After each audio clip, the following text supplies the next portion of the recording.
غازی اورنگزیب فاروقی صاحب واہ صحابہ واہ صحابہ واہ صحابہ واہ صحابہ. تشریف رکھ تشریف رکھ.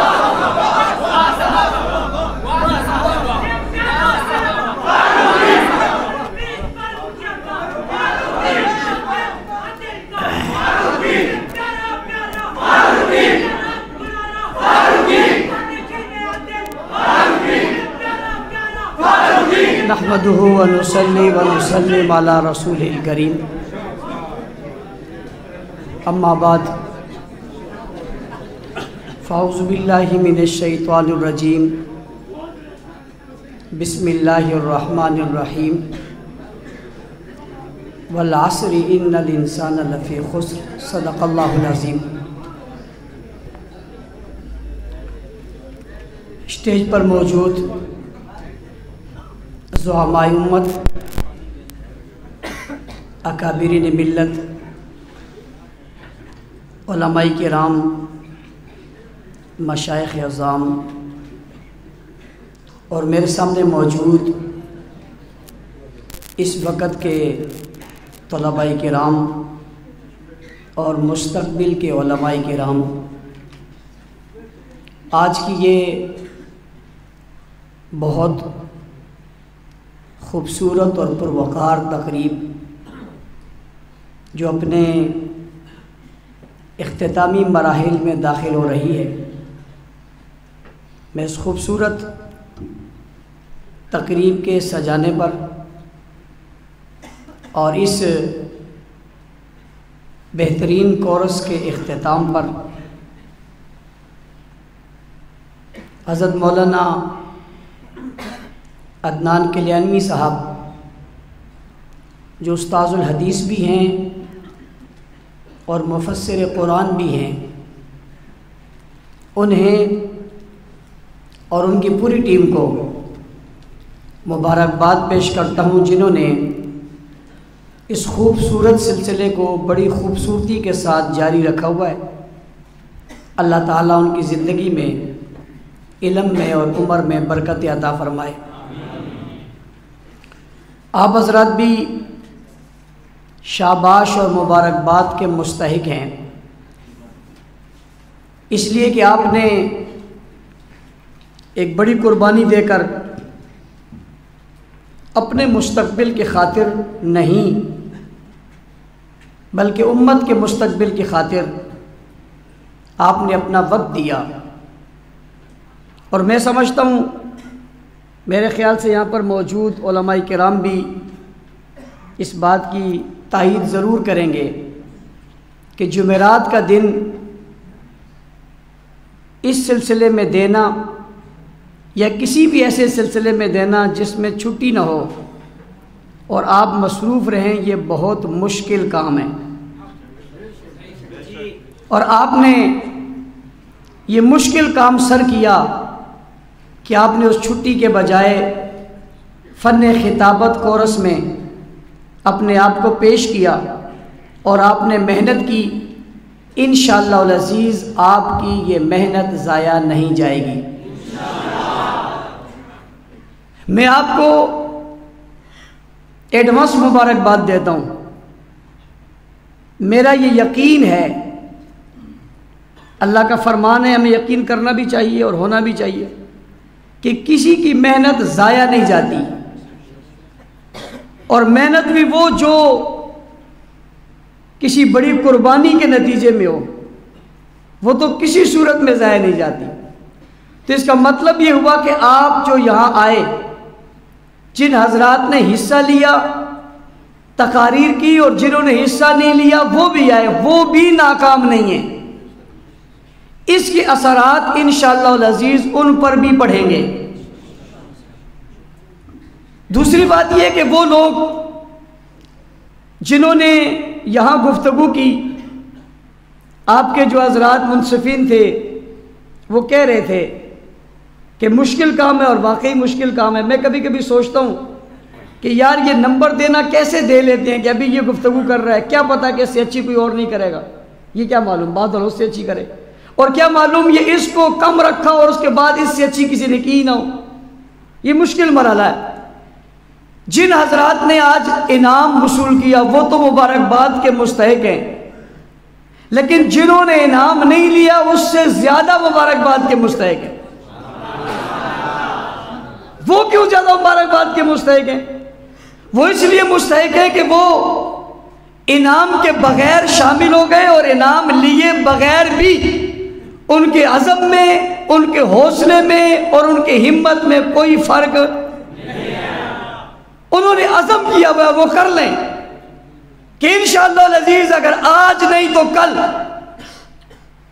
کل نہیں تو پھر کبھی، اور کبھی بھی نہیں تو کبھی نہ کبھی تو ضرور۔ میں جب یہاں کے بیٹھا تو میں نے سامنے دیکھا شوق خطابت کانفرنس، تو میرے دل میں آیا شوق خطابت اپنی جگہ لیکن شوق شہادت اپنی جگہ۔ تو کہیں نہ کہیں اس عنوان کی مناسبت سے جب آپ حق اور سچ کہو گے تو چلو شوق خطابت میں شوق شہادت تک تو جا پہنچو گے نا۔ اس لیے وہ لوگ جنہوں نے آج انعام نہیں لیا وہ بھی انعام کے مستحق ہیں۔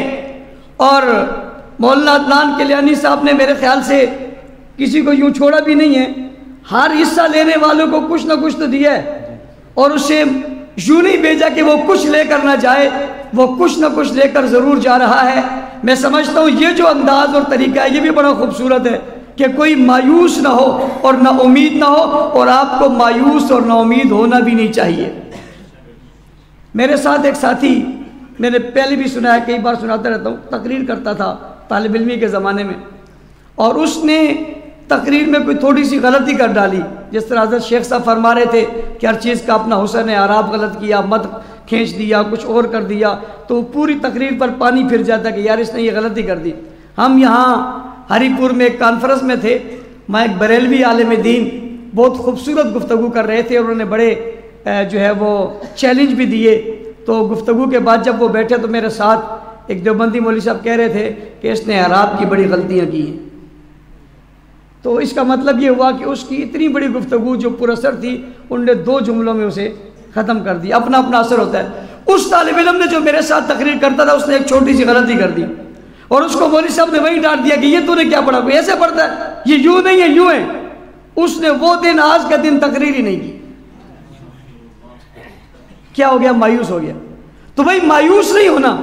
دیکھو ایک بات یاد رکھنا، جب آپ پر کوئی تنقید کرے، کوئی بھی تنقید کرے آپ کی گفتگو پر، آپ کے انداز پر، تو آپ نے ناراض ہو کے چھوڑ نہیں دینا، بلکہ اپنی اصلاح کرنی ہے کہ یار اگر یہ میری غلطی ہے تو مجھے درست کرنا چاہیے اگر آپ سمجھتے ہیں، اور اگر آپ سمجھتے ہیں غلطی نہیں ہے تو لگے رہنا چاہیے۔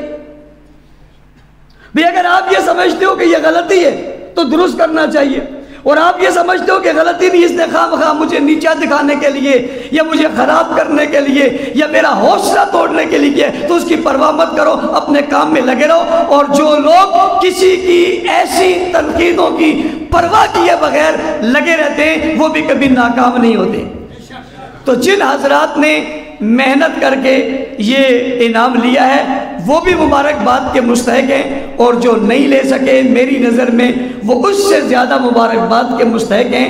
وہ محنت کریں گے، آنے والے دور میں آپ انشاءاللہ کامیاب ہوں گے۔ اور ایک بات ساتھ اور سمجھیے، دیکھیے یہاں پر قابلیت بھی ہونی چاہیے، لیکن ہم جب مدارس میں پڑھتے تھے اور اساتذہ کتاب شروع کرتے تھے تو اس کتاب کے شروع میں گفتگو میں خوبصورت جملہ کہا کرتے تھے کہ یہاں قابلیت شرط نہیں ہے، یہاں قبولیت شرط ہے۔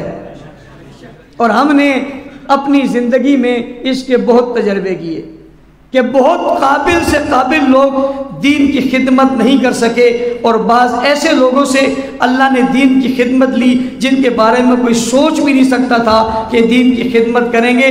تو قابلیت ضرور ہونی چاہیے، لیکن شرط قابلیت نہیں ہے، شرط قبولیت ہے۔ اس قبول ہونے کے لیے اپنے آپ کو پیش کرنا ہوتا ہے، اس قبول ہونے کے لیے اپنے آپ کو فرنٹ پہ لانا ہوتا ہے، اس قبول ہونے کے لیے اپنی محنت اور جدوجہد کو جاری رکھنا ہوتا ہے. اور جو لوگ اپنے عزم اور حوصلوں میں پکے رہتے اور وہ پیچھے کو نہیں ہٹتے، لگے رہتے ہیں، ایک دن اللہ تعالیٰ انہیں ضرور کامیابی دیتا ہے. وہ اس کو خود تصور کرتے ہیں کہ یہ کامیابی کیسی ہے. آخری بات، یہ جو خطابت ہے اس پر علماء نے بہت ساری باتیں کی ہیں. میں گفتگو کر کے تکرار نہیں کرنا چاہتا چونکہ وقت بھی کافی گزر چکا ہے. یہ جو آپ فن سیکھ رہے ہیں خطابت کا، بولنے کا، یہ بڑا اہم ہے. دنیا میں جتنے نبی آئے ہیں انہوں نے اسی فن کا اظہار کیا ہے. اسی فن کا ہر نبی نے گفتگو کی ہے، ہر نبی نے وعظ کیا ہے، ہر نبی نے بیان کیا ہے، ہر نبی نے تقریر کی ہے. کوئی نبی ایسا نہیں جس نے تقریر، وعظ اور بیان نہ کیا ہو اور اس کے بعد تسلسل سے آج تک یہ سلسلہ چلا آ رہا ہے. تو یہ ویسے ہی باعث برکت ہے. اس کے اندر اچھائی ہے، اگرچہ خود خرابیاں بندہ پیدا نہ کرے. خود خرابیاں کیسے پیدا کرے؟ جیسے مولانا رب نواز صاحب نے کہا کہ دل میں تکبر آ گیا کہ مجھ سے بڑا تو کوئی نہیں، میرے سے زیادہ بولنے والا کوئی نہیں. میں اپنے کچھ دوستوں کو کہا کرتا ہوں، اس میں کچھ ہمارے خطبہ بھی ہیں اور کچھ نعت خوان بھی ہیں. میں ان سے کہتا ہوں دیکھو یار، ہم لوگ جس طبقے کے لوگ ہیں، ہم اگر اس بات پر تکبر کریں کہ ہمیں بولنا آتا ہے تو یہ تو کوئی تکبر کی بات ہی نہیں ہے. کہنے لگے وہ کیسے؟ میں نے کہا اگر اللہ آواز ہی بند کر دے پھر کیا کرو گے؟ بھئی آواز ہی اگر بند ہو جائے پھر کیا کرو گے؟ تمہاری جو سر ہے یہ ختم ہو جائے پھر کیا کرو گے؟ تم بہت اچھی بات کرتے ہو لیکن تمہاری بات کا کوئی اثر ہی لیتا تو کیا کرو گے؟ یہ سب کچھ ہمارا کمال تو ہے ہی نہیں بھائی، یہ تو میرے اللہ کی دین ہے اور اللہ کا فضل و کرم ہے. بھائی دی ہوئی کسی اور کی چیز ہو، تکبر ہم کس بات کا کریں؟ اور میں کبھی کبھی اپنے دوستوں سے کہا کرتا ہوں جو بہت اس میدان میں آگے جاتے ہیں، میں نے کہا اپنے آپ کو بہت بڑا دیکھنا ہو تو لیٹرین میں دیکھ لیا کرو. تم کیا ہو بھائی؟ ہم کیا ہیں؟ ہم کیا ہیں؟ اگر 2 لفظ اور 4 جملے ہمیں بولنے آ گئے تو بھائی اللہ کا شکر ادا کرنا چاہیے. گردن اکڑنی نہیں چاہیے، گردن جھکنی چاہیے، اللہ کے سامنے جھکنی چاہیے. اور یہ رسول اللہ صلی اللہ علیہ وسلم کا انداز ہے. جب آپ فاتح بن کر مکہ مکرمہ میں داخل ہوئے تھے تو آپ نے گردن کو ایسے اٹھایا ہوا نہیں تھا، آپ اونٹنی پر بیٹھ کر بھی گردن کو جھکایا ہوا تھا. یہ بتایا تھا کہ یہ ساری فتوحات اور ساری طاقتیں اور ساری چیزیں اور ہر چیز کا مالک تو اللہ ہے. لہٰذا اگر اپنے اندر خرابی پیدا نہ کریں گے اور کوئی ایسی چیز اپنے اوپر حاوی نہیں کریں گے تو اللہ تعالیٰ آپ کو کبھی مایوس نہیں کرے گا اور آپ کی بات میں اثر پڑے گا. تو آپ کے پاس جو فن ہے، آپ امت کی رگوں پر ہاتھ رکھ کر، آپ امت کی خرابیوں پر پاؤں رکھ کر، آپ امت کی نیکیوں کو بڑھانے کے لیے اپنا کردار ادا کر سکتے ہیں. اور مولانا تاج محمد حنفی صاحب نے بہت خوبصورت بات کہی ہے اور بڑی گہری بات ہے، اور وہ یہ ہے جس کی میں تھوڑی سی تشریح کر کے آپ کو سمجھانا چاہتا ہوں. بات تو انہوں نے کر لی ہے، وہ یہ کہ ایک ہے مدرسے میں درس دینے والا، طلباء کو پڑھا رہا ہے، یہ بہت بڑا کام ہے. ایک ہے مسجد میں درس قرآن دینے والا، یہ بھی بڑا کام ہے. لیکن ایک گلی گلی اور بازار بازار جا کر لوگوں کو دین کی طرف بلا رہا ہے. اور وہ لوگ آ رہے ہیں جو دنیا کی دولت کے پیچھے یا حرص کے پیچھے یا گناہوں میں لدے پدے ہوئے، اور ان کی زندگی بہت گمراہی کی زندگی ہے. لیکن اس کی وجہ سے آپ کی گفتگو سن کر وہ راہ راست پہ آتا ہے. وہ نہیں آتا تو آپ کو دیکھ کر وہ کہتا ہے یار میں اپنے بچے کو اس جیسا بناؤں گا. میں آپ کو ایک عجیب بات بتاؤں، میرے والد صاحب رحمۃ اللہ تعالیٰ علیہ، اللہ تعالیٰ ان کے درجات کو بہت بلند فرمائے، علماء سے بڑی محبت کیا کرتے تھے. کھٹا مارکیٹ میں یہاں بڑا جلسہ ہوا کرتا تھا جس میں شیخ غلام اللہ خان صاحب، مولانا عبد المجید ندیم صاحب اور مولانا دین پوری صاحب اور مفتی محمود رحمۃ اللہ علیہ، یہ بڑے بڑے حضرات آیا کرتے تھے. مجھے انہوں نے ایک مرتبہ خود کہا کہ میں جب جلسے میں گیا تو وہاں دین پوری رحمۃ اللہ علیہ کے ساتھ ایک لڑکا آیا اور اس نے تقریر کی، پتلا سا تھا، اور اس نے گفتگو کی تو میرے دل میں آیا کہ کاش اس جیسا بیٹا میرا بھی ہوتا جو یوں تقریر کر رہا ہوتا. یہ دل میں خواہش پیدا ہوئی. تو میں نے ان سے کہا کہ آپ کسی موٹے آدمی کو دیکھ کر یہ کہہ لیتے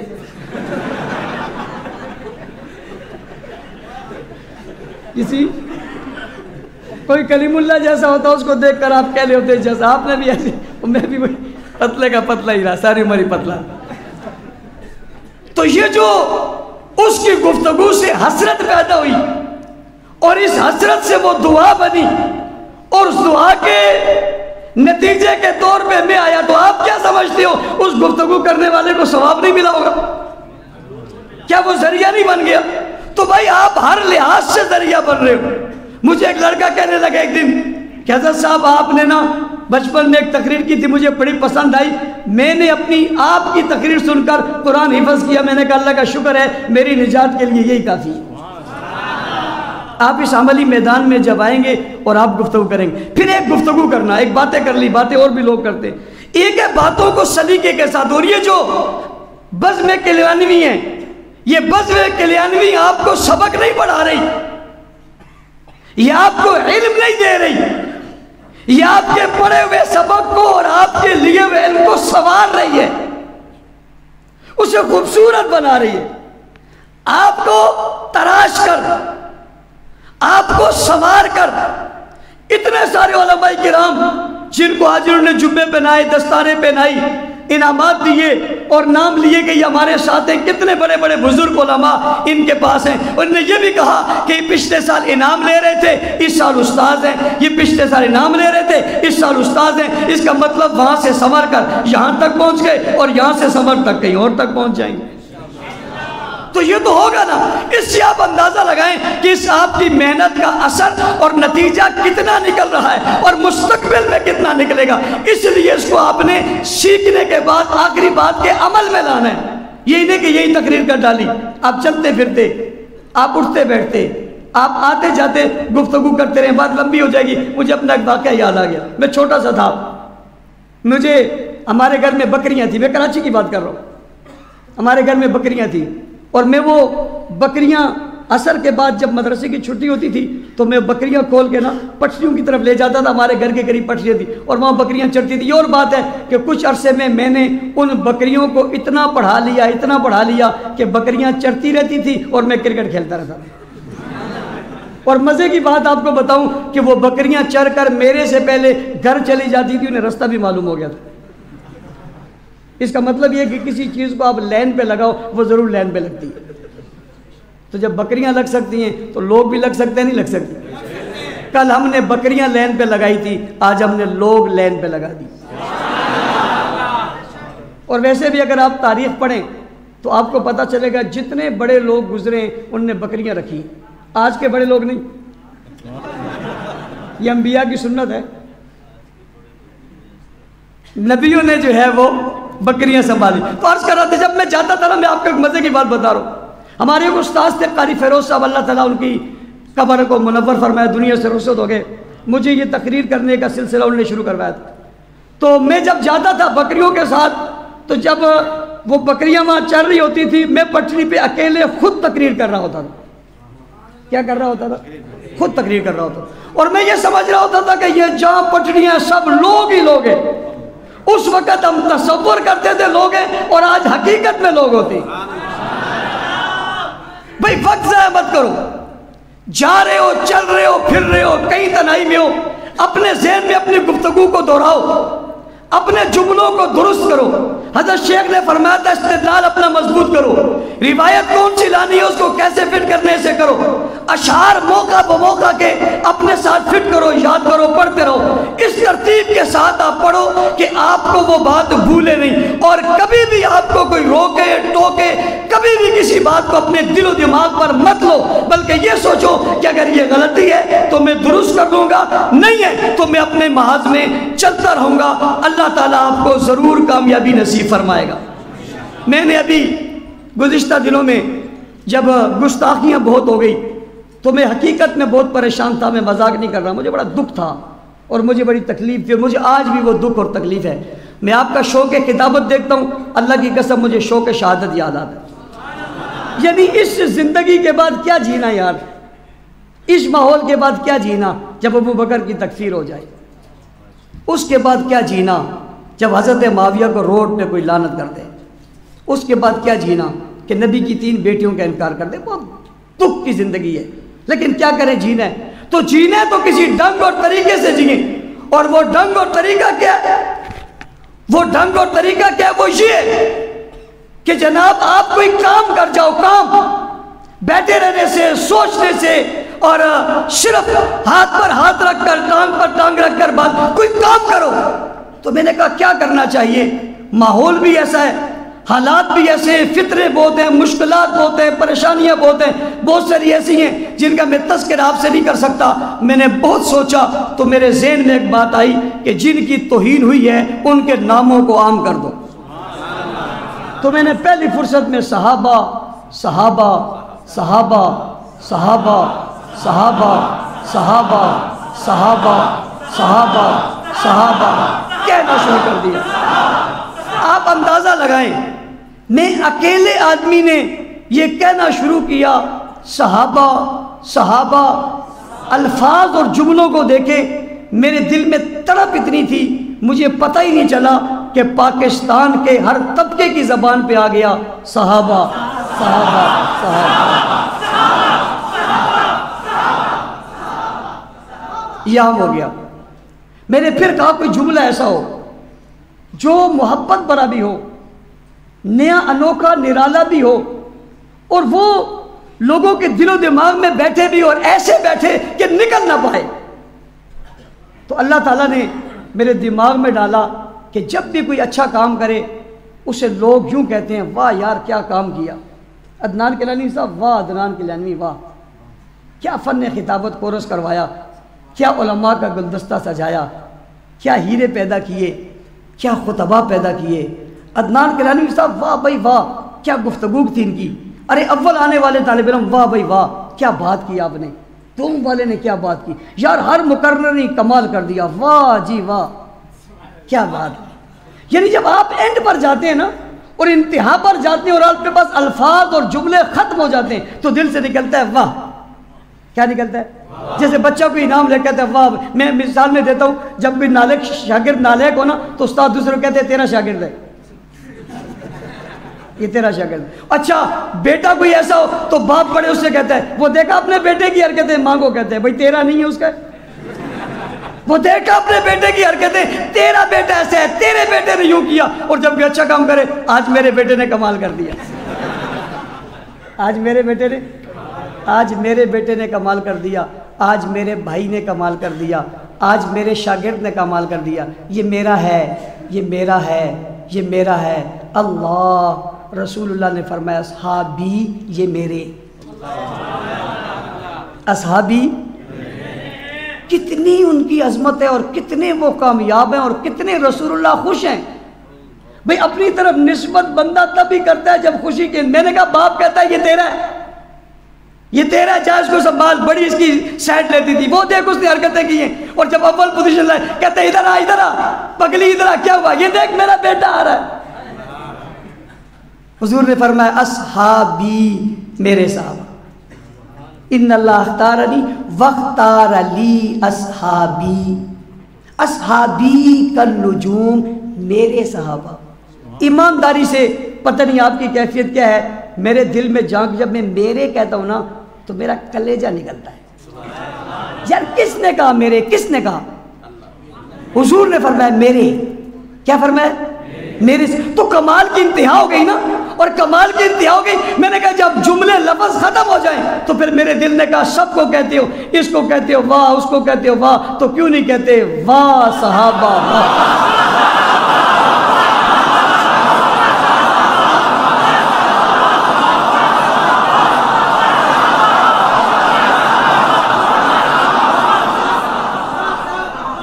اچھا مزے کی آپ کو بتاؤں، اندر باہر کا یہی فرق ہے، اندر والے سمجھے نہیں سمجھے، باہر والے سمجھ گئے۔ مزے کی بات آپ کو بتاؤں، آپ مجھے دیکھ رہے ہیں، میں بھی آپ کو دیکھ رہا ہوں، جس طرح میری کوئی حرکت آپ سے چھپی ہوئی نہیں، آپ کی بھی چھپی ہوئی نہیں، جو بولتے ہو مجھے وہ بھی نظر آتے ہیں، جو نہیں بولتے ہو بھی نظر آتے ہیں۔ کمال کی انتہا ہو گئی تو کیا کہا؟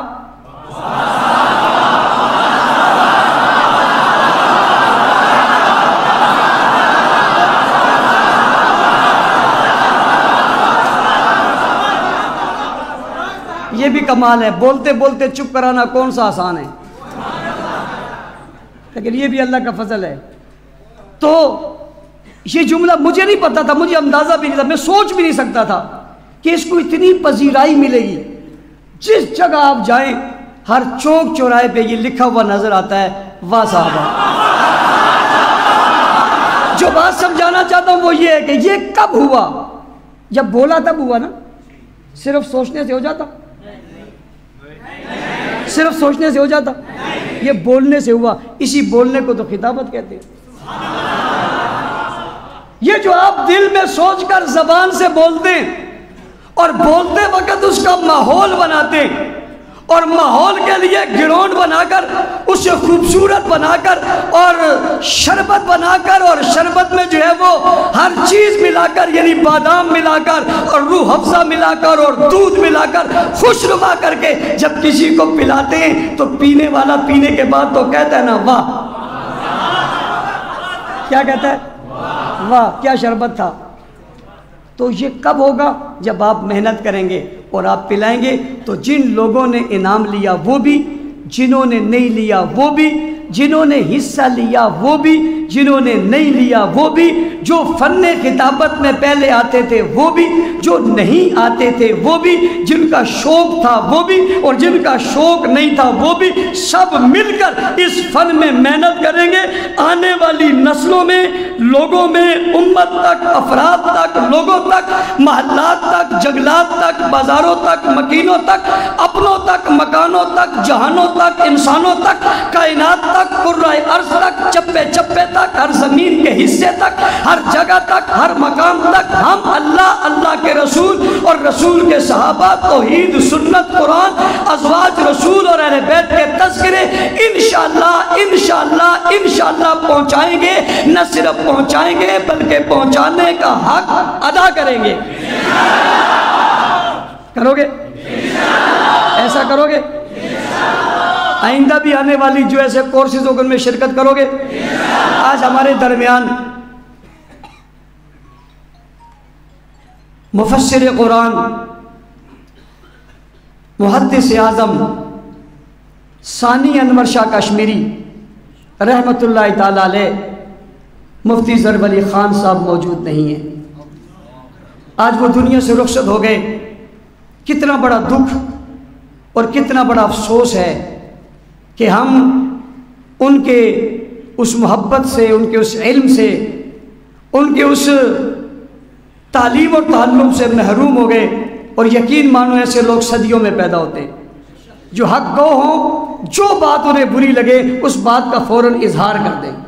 اور حضرت میں کمال تھا، جو بات ہوتی تھی، جو اچھی نہیں لگتی اس کا فوراً تذکرہ کرتے اور فوراً وہ بات کرتے۔ ہمارے درمیان نہیں رہے ہیں۔ مولانا عادل خان شہید رحمۃ اللہ تعالی علیہ آج ہمارے درمیان نہیں ہیں۔ سب اکابر وقفے وقفے سے جا رہے ہیں۔ ہمارے ایک دوست ایک بزرگ کے وفات پر بہت رنجیدہ اور غمزدہ تھے۔ میں نے ویسے بات تو مناسب نہیں تھی لیکن وہ رنجیدہ بہت تھا، اسے ویسے تسلی دینے کے لیے کہا۔ میں نے کہا وہ نہیں جائیں گے تو بڑا کیسے بنے گا؟ یہ اپنی جگہ بات ہے، لیکن وہ چلے گئے، ان جیسا کون ملے گا؟ لیکن یہ اسلام کی ایک سچائی ہے اور اسلام کی ایک حقانیت اور حقیقت ہے کہ یہاں جانے والے کے بعد دوسرا ملتا ضرور ہے۔